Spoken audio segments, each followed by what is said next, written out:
Hello friends. ये दुनिया का सबसे महफूज कन्वॉय है। ये शायद अमरीकी सदर से भी ज्यादा अहम है। ये कन्वॉय न्यूक्लियर हथियार एक जगह से दूसरी जगह ले जा रहा है। अगर कन्वॉय पर हमला हो जाए तो दुनिया का सबसे खतरनाक हथियार गलत हाथों में जा सकता है, जिसकी वजह से न सिर्फ एक मुल्क बल्कि पूरी दुनिया को नुकसान उठाना पड़ सकता है। यही वजह है कि इसकी सलामती पर कोई समझौता नहीं किया जा सकता।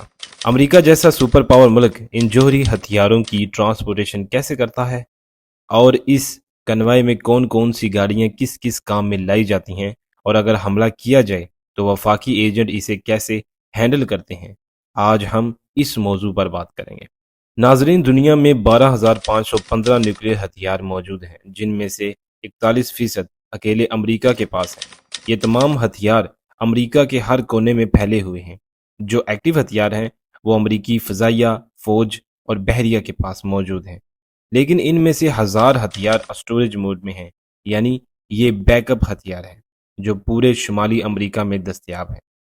लेकिन सवाल ये है कि जौहरी हथियारों को फैलाकर ही क्यों रखा जाता है। न्यूक्लियर हथियार को हमेशा फैलाकर ही रखा जाता है और मुल्क के मुख्तलिफ हिस्सों में छुपाया जाता है। ये मालूमात बहुत हसास होती है। ऐसा इसलिए किया जाता है कि दुश्मन हमला ना करे और इन्हें बेकार ना बना दे। इनको फैलाने का फायदा ये है कि अगर दुश्मन हमला करे तो वो मुल्क के बैक वक्त तमाम जौहरी हथियारों को एक साथ तबाह नहीं कर सकेगा। कुछ जौहरी हथियार अपने दफा के लिए महफूज किए जाएंगे। अब जब जौहरी हथियार किसी महफूज जगह पर पड़े होंगे तो फिर इन्हें एक जगह से दूसरी जगह मुंतकिल करने की जरूरत क्यों है?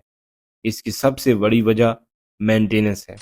बिल्कुल इसी तरह जैसे फौज में हथियारों की देखभाल बहुत जरूरी है, इसी तरह हर वक्त जौहरी हथियारों को बरकरार रखना भी बहुत जरूरी है।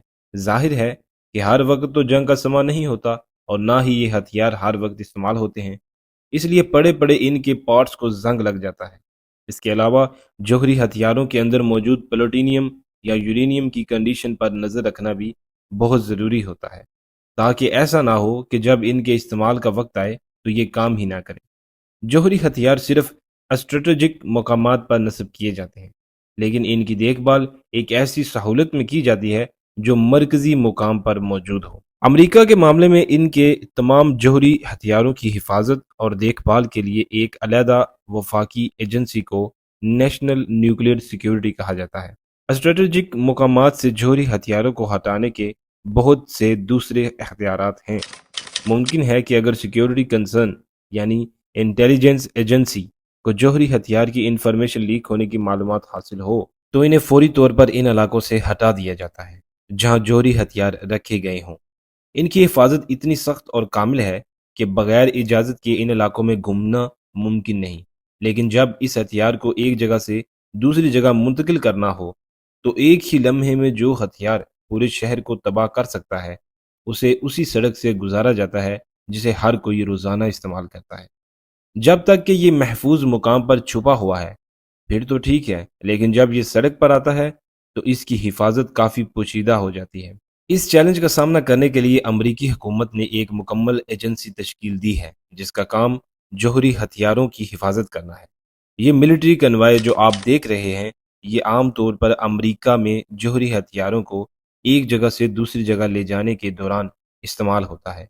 ये इतनी बड़ी ट्रांसपोर्टेशन है कि ये वीआईपी की हिफाजती ट्रांसपोर्टेशन के बराबर तो नहीं है, लेकिन ये इतना महफूज है कि एक आम आदमी इस तरह की हिफाजत के बारे में सोच भी नहीं सकता। इस ट्रांसपोर्टेशन की तादाद मुख्तलिफ हो सकती है क्योंकि ये इस बात पर मुनहसिर है कि जौहरी हथियार कितना बड़ा है और कहाँ जाएगा। ये पुलिस की गाड़ियां हैं जिनका काम रश वाली सड़क से कन्वे को बगैर रुके गुजारना होता है। पुलिस की इन गाड़ियों के दरमियान मौजूद तमाम गाड़ियां असली कन्वे हैं। गाड़ियां एक खास फासले पर और ट्रक के एक खास तरफ एक साथ चलती हैं। इन्हें सिर्फ बुलेट प्रूफ कहना इनकी तौहीन है क्योंकि वो इससे कहीं ज्यादा महफूज हैं।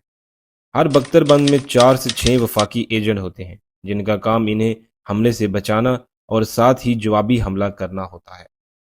आप इन बख्तरबंद गाड़ियों में मुख्तलिफ जगहों पर सुराख देख सकते हैं जिसकी मदद से एजेंट बाहर निकले बगैर अंदर से ही गोलियां चला सकते हैं। ये एजेंट आम लोग नहीं हैं बल्कि तरबियत याफ्ता कमांडोज हैं जिनके पास हैंडगन, शॉटगन اور اسالٹ رائفلز کے ساتھ ساتھ لاکھوں راؤنڈ ہوتے ہیں۔ اگر چیزیں اب بھی کام نہیں کرتی تو پھر بختر بند میں موجود آٹومیٹک مشین بند بھی استعمال کی جا سکتی ہیں، لیکن یہ تمام ہتھیار صرف خطرے کی صورت میں استعمال ہوتے ہیں۔ ہر چند منٹ بعد کنوے آگے موجود بختر بند کی 2 گاڑیوں سے صورتحال جانتے ہیں۔ کمیونیکیشن کو مختلف چینل میں تقسیم کرنے کا مقصد یہ ہے کہ اگر حملہ آوروں کے پاس ریڈیو ہو اور وہ اگر فریکوینسی جام کر دے یا مین کنوے کے ساتھ کوئی مسئلہ ہو جائے تو اگلی 2 گاڑیاں اپنا الگ چینل استعمال کر کے مدد کے لیے کال کر سکتی ہیں۔ اس کے علاوہ یہ پورا کنوے چینل ایمرجنسی کنٹرول سینٹر سے بھی منسلک ہے۔ یہ کنٹرول سینٹر کے عملے کا کام ہے کہ وہ اس بات کو یقینی بنائے کہ ہنگامی صورتحال میں فوری مدد کے لیے بیک اپ فورس کا بندوبست کیا جائے۔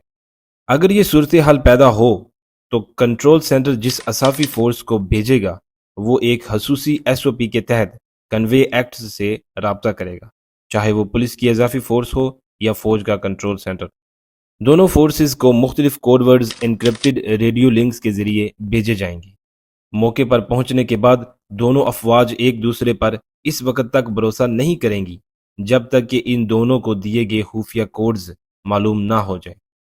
یہ صرف اس لیے کیا جاتا ہے کہ کوئی حملہ آور جعلی پولیس افسر بن کر نہ آ سکے اور نئے جوہری ہتھیار تک رسائی حاصل نہ کر سکے۔ یہ ان لاتعداد ایس او پیز میں سے صرف ایک ہے، جبکہ ہر نقطہ نظر سے نپٹنے کا حل موجود ہے۔ اس کے علاوہ ٹرک بھی عام ٹرک نہیں ہے، کیونکہ اس ٹرک میں جوہری ہتھیار کو مکمل طور پر لے جانے کے لیے یہ سب سیکیورٹی ہے۔ اسے اپنی مرضی کے مطابق بنایا گیا ہے، یعنی اسے خاص طور پر اس مقصد کے لیے ڈیزائن کیا گیا ہے کہ ٹرک کی باڈی سخت سٹیل سے بنی ہوئی ہے جس پر عام ٹولز کام نہیں کرتے، اور نہ ہی اسے گرائنڈر سے کاٹا جا سکتا ہے، نہ ہی ڈرلنگ مشین اس پر کام کرتی ہے، اور نہ ہی کسی حادثے کی صورت میں اس کے جسم میں کوئی نقصان پڑ سکتا ہے۔ اگر اسے آگ بھی لگ جائے تو اس کا جسم جوہری ہتھیار کو اگلے کئی گھنٹوں تک محفوظ رکھ سکتا ہے۔ ڈرائیور کے کیبن کے بارے میں بات کرتے ہیں تو یہ گولی اور بم کو بھی بڑی آسانی سے برداشت کر سکتا ہے اور اسے کوئی فرق نہیں پڑتا۔ کچھ بھی ہو تو اس کے دروازے اندر سے ہی کھل سکتے ہیں۔ ٹرک کی طاقت اسے حملہ آور سے بچاتی ہے، لیکن اس کا یہ بھی نقصان ہے کہ اس کا وزن 25,000 کلو گرام کے عام ٹرک سے کہیں زیادہ ہے۔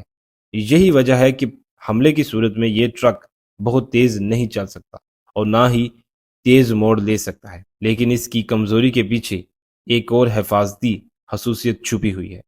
اگر حملہ آور ٹرک کو کسی بھی طرح سے پکڑ کر یہاں سے لے جائیں یا اسے لے جانے کی کوشش کریں تو ٹرک کے ایکسل پر موجود دھماکہ خیز مواد پھٹ جائے گا، جس کی وجہ سے ٹرک پہیے سے الگ ہو جائے گا اور یہ زمین پر گر جائے گا۔ کیونکہ اس کا وزن بہت زیادہ ہے اس لیے اسے پہیوں کے بغیر کھینچنا ممکن نہیں ہوگا۔ جہاں تک ٹرک کے اندر پڑے جوہری ہتھیار کا تعلق ہے تو کنوے ایجنٹس کو بھی کنٹینر کھولنا نہیں آتا۔ اس پر الیکٹرانک تالے نصب ہیں جن کی چابیاں صرف نیشنل نیوکلیئر سیکیورٹی ایڈمنسٹریشن کے پاس ہیں، تاہم اگر کوئی زبردستی وہاں تک پہنچ جاتے ہیں تو ایک آٹومیٹک سپرے گن کنٹینر کے اندر ان کا استقبال کرے گی۔ یہ ایک بہت موٹی اور چمکنے والی سپرے ہے، جب یہ کسی پر پڑتی ہے تو اس شخص کا حرکت کرنا بہت مشکل ہو جاتا ہے۔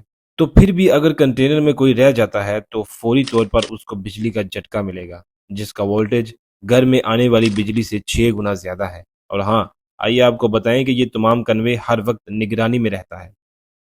2 ہیلی کاپٹر ان کے اوپر ہوتے ہیں اور جب ہیلی کاپٹر کا پیٹرول کم ہونا شروع ہوتا ہے تو پہلے دوسرے 2 ہیلی کاپٹر ان کی جگہ لے لیتے ہیں اور پھر وہ اپنی پوزیشن چھوڑ سکتے ہیں۔